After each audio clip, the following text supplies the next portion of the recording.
From London. Sister, Our our sister.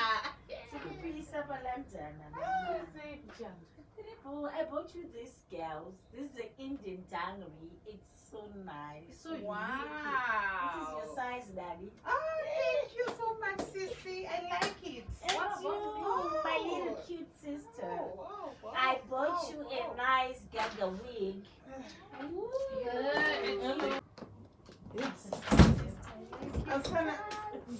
Ndakwenda unoziva kuti manje nemishikashika iri kunetsa upa mwanangu. Mishikashika iri kunetsa. Ndimhanye ndiende. Nai mama. Munokutora zvemishikashika ko what happened to the car that I bought you?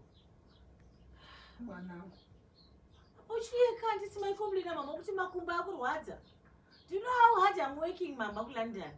My shifts in and out day and night handisi kuzo. Shakira. Amai ava vakaendesa motikari kuchechi. Kuendesa motikari kuchechi. Ndakatombozvitaura ini. Unoziva amai kutuka kwavanoita manje nhasi ndati ndizvitaure iwo uripo iwo varipo. Chale.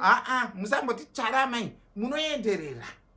Ima amai munoenderera stereki imimi. Rega Shakira. Amai ava kudoneta motikari. What? Unatadza. What? Zvazvitadza. Imbo amenu. Kutora motikari kuendesa kuna mufundisi kuchechi. Aiwa. Mwana mungatindisa motikari. Mufundisi achanganyanya kuparidzira zvakaita sezvoti mungaendese motikari.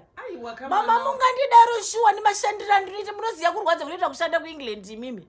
Day and night ndichikwidza mashifts day and night ndichikwidza mama amundidare imimi.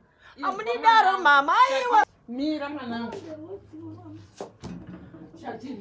Mama amudaro mama. Iwa Shakira. No, I'm working so hard inini mama kuti mugare zvakanaka nemhuri yese. Hamusi kupa vana chikafu, mari yandiri kukupa yese mukunopa mufundisi. Anyanyokoshei mufundisi yeikana over. Maybe ndiri ngodzisa. How could you do this to me, mama? I trust you, mama. How could you do this? Nemari yese yanotumira chokwadi mama.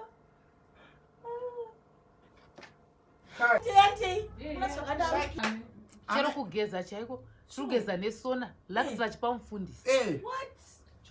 Ibaba amai.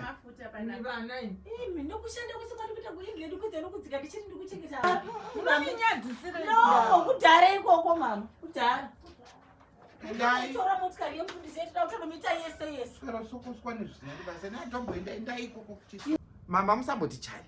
Imimi musatomboti chai. Andimbodaro. Inini andimbodaro. Shakira kuti unodada naye. Imba ino yakachinja. Wonai upenyu hwedu wachinja. Asi munoita basa rekunonopa mafundisi. Anditi unoziva ningirikini chigaro chandinacho muchechi. Amai. Chigaro chandinacho chinotoda kuti ndichipe value inini pachacho. Chigaro chekutengesa motikari yamatumira. Amai tatsaimone imba ino yekuchinja kwaita. Zvinhu zvese pamusaka pashakira kuti unondo chaicho ndimi chiedzo. Imi muri chiedzo inini. Aiwa zvidizvo. Mukadzi uyu. Unobuda chakanaka ichi. Ameno ikoko. Unobuda chakanaka ikoko. Ameno ikoko. Uri iwewo chale iwewe. Inini ndadi. Ndiduwe. Ndinodwa nekunyadziswa.